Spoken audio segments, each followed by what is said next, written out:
We should be loyal citizens in every country we're residing, and we should not attempt to return en masse as a large group of people or try to recreate even one small 1 inch, 1 centimeter of a Jewish sovereignty, because it is like medicine from God to break our haughtiness. That's what we believe.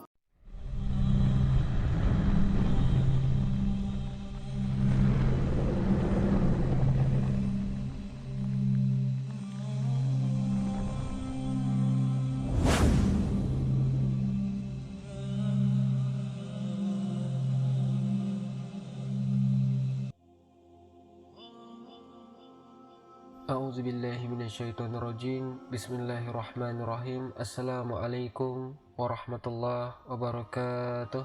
Alhamdulillahi wahda, wassalatu wassalamu ala rasulillah. Sahabat Ferry Channel, rahimakumullah.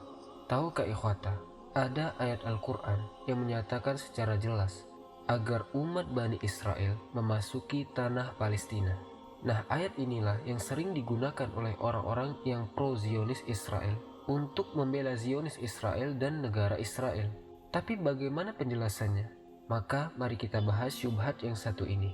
Ikhwata, yang mana kita tahu dalam upaya untuk membela pemerintahan sekuler Zionis Israel, para pendukung Zionis itu kerap menggunakan ayat-ayat Al-Quran untuk dijadikan sebagai klaim teologis dalam melegitimasi kaum Zionis Israel.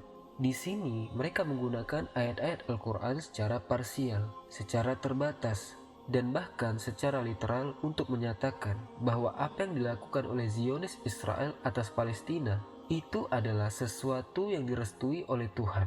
Dengan kata lain, juga mereka mau mengatakan bahwa ini ada loh ayat Al-Quran yang menyatakan bahwa negeri Palestina itu telah Allah berikan kepada kaum Bani Israel.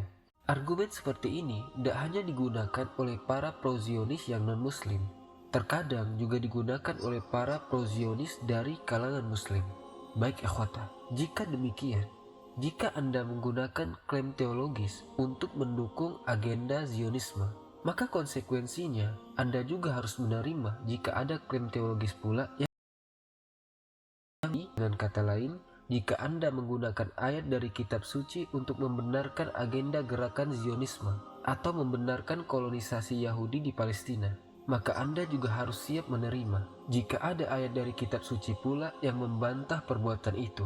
Nah, ayat-ayat yang digunakan sebagai bahan legitimasi oleh mereka adalah Quran Surah Al-Maidah ayat ke-21 dan Surat Al-A'raf ayat ke-161, di mana Allah memerintahkan Bani Israel untuk memasuki Yerusalem, Palestina, di mana sebenarnya kedua konteks ayat ini membicarakan tentang umat Bani Israel di era Nabi Musa alaihissalam. Nah, titik temu dan benang merahnya nanti di sini ikhwata. Apakah ayat-ayat tentang Bani Israel di era Nabi Musa itu masih relevan dengan konteks Zionis Israel yang ada pada saat ini? Nah, untuk kisah atau cerita yang lebih lengkap tentang ayat-ayat ini, kalian bisa baca di terjemahan kitab Qosasul Anbiya yang ditulis oleh Imam Ibnu Katsir.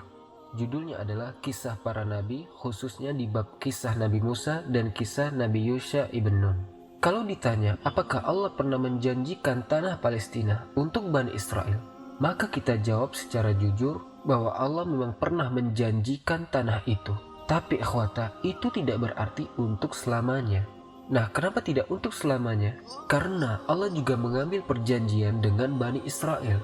Jadi bukan hanya Allah saja yang memberikan janji kepada mereka, tapi mereka, Bani Israel, juga harus berjanji kepada Allah dan menjaga kesetiaan atas janjinya tersebut, bahwa mereka harus senantiasa patuh kepada Allah, taat kepada Allah. Artinya selama Bani Israel tunduk terhadap perjanjian mereka dengan Allah, maka selama itu Allah merahmati mereka, membantu mereka dan menyertai hidup mereka. Dalam Taurat ikhwata, ini disebutkan dalam Sefer Devarim, kitab Ulangan pasal 28. Di sana dijelaskan dalam beberapa ayat tentang janji dan kutukan terhadap pengkhianatan janji tersebut nantinya, di mana dalam perjanjiannya tersebut Bani Israel harus senantiasa patuh pada perintah dan larangan Tuhan, dan apabila Bani Israel tidak patuh, mengkhianati janji mereka, maka mereka akan dikutuk dengan berbagai macam jenis kutukan hingga peperangan, pembuangan dan pengusiran yang akan dialami oleh mereka. Nah ikhwata, dalam kitab Qasasul Anbiya, Imam Ibnu Katsir menceritakan, setelah Allah membuat perjanjian dengan Bani Israel, lalu kemudian Allah memerintahkan Nabi Musa dan juga umat Bani Israel untuk berjihad melawan kaum kafir yang ketika itu tinggal di tanah Palestina. Jadi, untuk mendapatkan tanah yang dijanjikan itu, mereka diharuskan jihad terlebih dahulu. Nah, ini disebutkan dalam Quran surah Al-Maidah ayat ke-21 tadi, yang mana artinya, wahai kaumku, masuklah ke tanah suci Palestina yang telah ditentukan Allah bagimu, dan janganlah kamu berbalik ke belakang karena takut kepada musuh, nanti kamu menjadi orang yang rugi. Ayat inilah yang digunakan oleh para pro-Zionis untuk membela Zionis, dengan menyatakan bahwa Allah telah memberikan tanah itu kepada Bani Israel. Namun masalahnya ikhwata, mereka tidak melanjutkan pada ayat berikutnya. Karena pada ayat ke-22 sampai ke-24 itu diceritakan bahwa setelah diperintahkan untuk masuk tanah itu dengan syarat berjihad, mereka malah menolaknya. Pada ayat ke-24 disebutkan sebagai berikut. Qalu, ya Musa, inna lanadakhulaha abada ma damu fiha, fazhab anta wa rabbuka faqatila inna hahuna qa'idun. Mereka berkata, wahai Musa, sampai kapanpun kami tidak akan memasukinya selama mereka masih ada di dalamnya. Karena itu pergilah engkau bersama Tuhanmu. Janganlah engkau berdua, biarlah kami tetap menanti di sini saja. Lihat Bani Israel. Nah pada akhirnya ikhwata, setelah mereka dijanjikan sebuah negeri, lalu apakah mereka menerimanya? Jawabannya tidak. Mereka dengan manja menolaknya. Dan ingat apa konsekuensi dari perjanjian mereka dengan Allah? Jika mereka menolak perintah Allah, mereka akan dikutuk dan dihukum. Akhirnya, Bani Israel itu dihukum dan ditelantarkan, terkatung-katung di padang teh di Gunung Sinai selama 40 tahun, sebagaimana yang disebutkan pula dalam Taurat. Dan selama itulah mereka dan semua orang Bani Israel yang soleh, hingga Nabi Musa dan juga Nabi Harun harus menerima konsekuensi atas dosa yang dilakukan oleh sebagian dari mereka. Bahkan hukuman itu sampai wafatnya Nabi Harun dan juga Nabi Musa alaihissalam. Mereka tidak pernah bisa memasuki negeri yang dijanjikan Tuhan itu. Nah nanti mereka baru bisa memasuki tanah yang dijanjikan itu oleh anak cucu mereka nantinya, di bawah komando dari Nabi Yusha ibn Nun, muridnya Nabi Musa. Nah keberhasilan mereka itu diceritakan dalam Al-Quran surah Al-A'raf ayat ke-161 dan surah Al-Baqarah ayat ke-58. Di sini ikhwata kita dapat lihat, walaupun Al-Quran diturunkan dengan bahasa Arab di kalangan orang Arab, tetapi Al-Quran tetap menceritakan kisah tersebut dengan jujur mengenai umat Bani Israel. Tapi apakah selesai sampai di situ? Bahwa ketika mereka telah berhasil memasuki tanah yang dijanjikan itu, maka tanah itu akan selamanya untuk mereka. Ingat, di sana ada perjanjian yang harus mereka jaga, bahwa mereka harus senantiasa patuh dan taat serta bertakwa kepada Allah.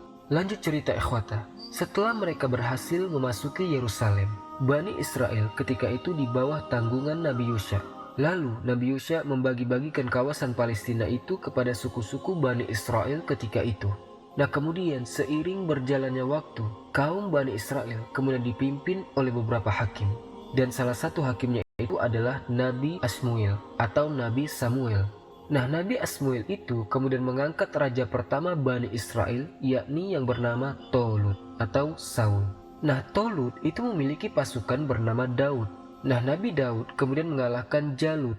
Kemudian setelah Tolut, lalu kepemimpinan Bani Israel itu digantikan oleh Nabi Daud. Nah Nabi Daud kemudian punya anak bernama Sulaiman.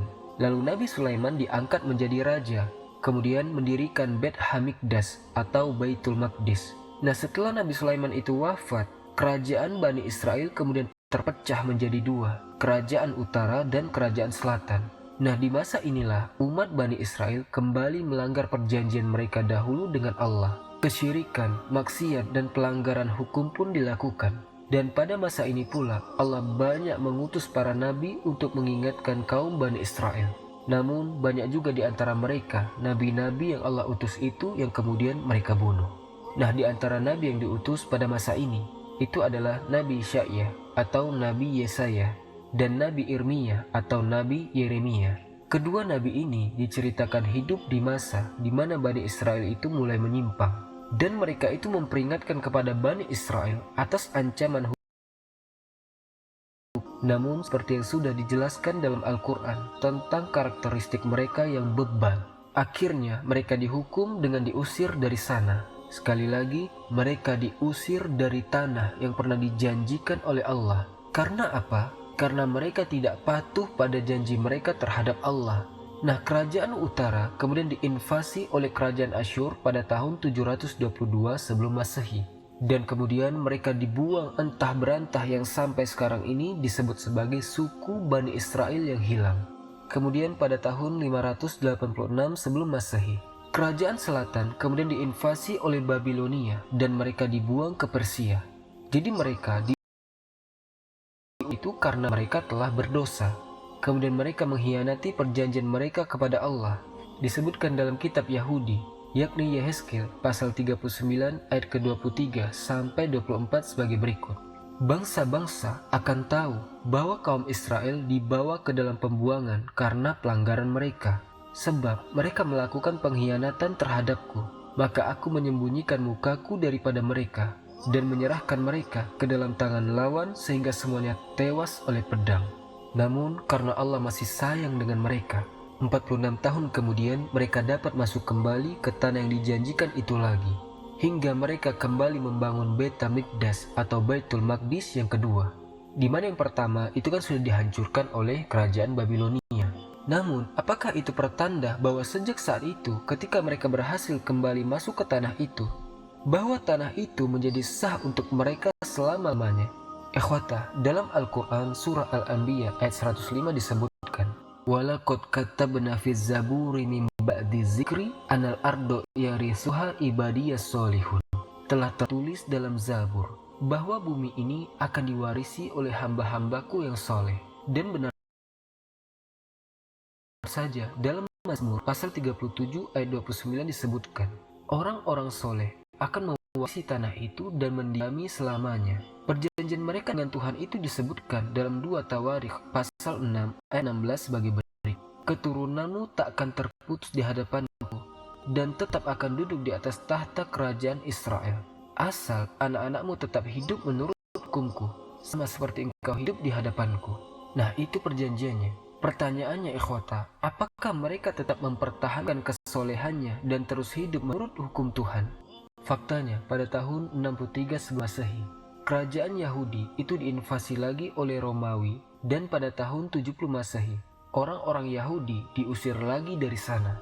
Beit Hamikdash atau Bait Maqdis kemudian dihancurkan kembali, dan mereka tidak pernah kembali lagi untuk mendirikan kerajaan Yahudinya sampai saat ini.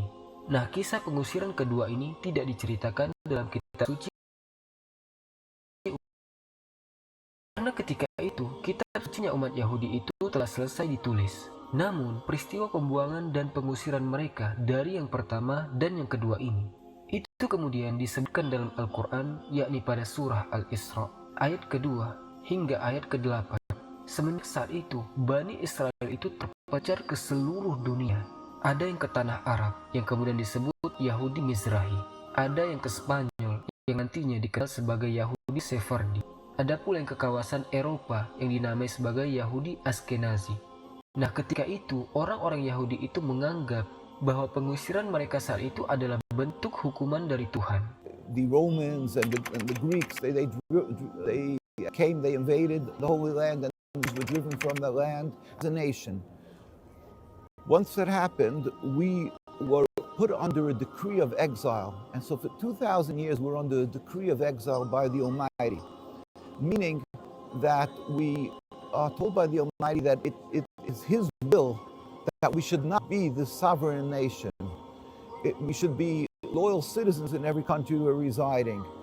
And we should not attempt to return en masse as a large group of people, or try to create even one small 1 inch, 1 centimeter of a Jewish sovereignty.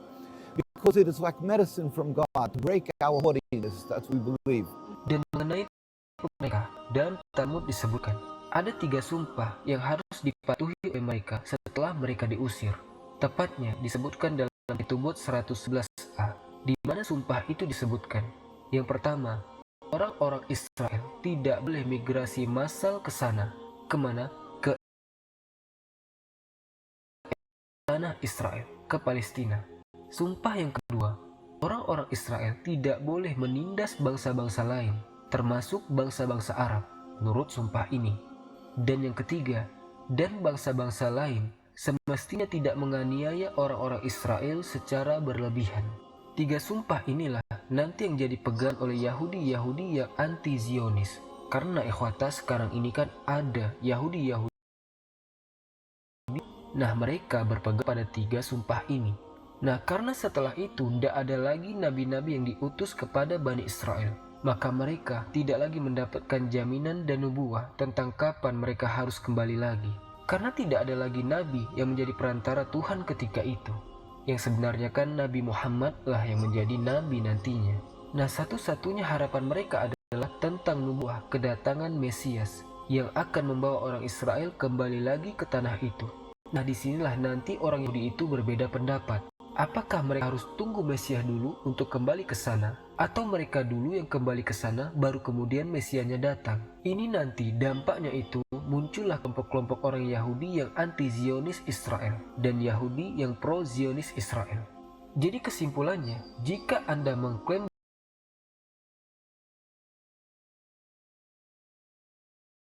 bahwa secara dalil teologis, maka Anda juga harus menerima secara lapang dada bahwa dengan dalil teologis pula dari ayat-ayat yang kita sebutkan tadi, baik dari Al-Quran, Taurat maupun Talmud, jika Allah atau Tuhan mereka sendiri yang telah mengusir mereka dari tanah yang dijanjikan itu atas dosa-dosa yang mereka lakukan sendiri. Dan ingat, jika Anda memahami bahwa negara Israel itu sah secara dalil agama, khususnya dalam konteks pendalilan dalam agama Yahudi, ingat perjanjiannya adalah seperti yang tertulis dalam 2 Tawarikh pasal 6 ayat 16. Tanah itu akan senantiasa jadi milik mereka jika mereka itu soleh, taat, dan patuh dengan hukum Tuhan. Nah, apakah negara Israel yang secara eksplisit dideklarasikan sebagai negara sekuler itu dapat merepresentatifkan kriteria ahli waris yang sah terhadap tanah perjanjian itu sesuai indikator kriteria dalam kitab Yahudi tadi? Faktanya ikhwata, mayoritas populasi Yahudi di sana itu adalah kaum Hiloni. Apa itu kaum Hiloni? Yakni kaum Yahudi sekuler, Yahudi reform, dan Yahudi ateis. Intinya Yahudi yang tidak taat, yang tidak soleh. Bahkan presiden pertama negara Israel yakni Chaim Weizmann itu adalah seorang ras Yahudi yang ateis. Dialah yang meminta Inggris untuk memberikan tanah Palestina itu kepada orang-orang Yahudi. Nah, jika demikian ikhwata, apakah mereka layak dikatakan sebagai ahli waris yang sah terhadap tanah yang dijanjikan Tuhan dahulu? Sedangkan kitab suci mereka itu mensyaratkan bahwa ahli waris yang sah itu adalah mereka yang soleh, yang taat, yang patuh terhadap Tuhan dan terhadap perjanjian mereka. Silahkan komentar di bawah, semoga ada manfaatnya. Subhanakallahumma bihamdika asyhadu an la ilaha illa anta astaghfiruka wa atubu ilaik. Wallahu ta'ala alam. Assalamualaikum warahmatullahi wabarakatuh.